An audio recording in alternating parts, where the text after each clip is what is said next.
അപ്പൊ നമ്മളെല്ലാവരും 2025 പിന്തള്ളിക്കൊണ്ട് 2026 രണ്ട് കൈ നീട്ടി എല്ലാവരും സ്വീകരിക്കാം. നന്മ എല്ലാവർക്കും ഇതിൽ കൂടി നന്മ വളരട്ടെ എന്ന് പറഞ്ഞുകൊണ്ട് നമ്മുടെ കാരണവരും കാരണവർത്തിയായ രണ്ടുപേരും നമ്മുടെ കേക്ക് മുറിക്കുകയാണ്. എടുത്തോളൂ, കേക്ക് കെട്ടി.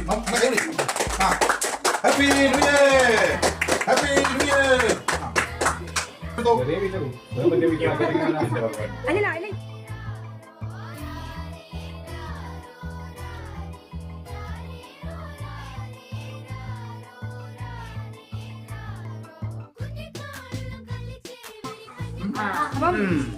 Happy New Year. Happy New Year.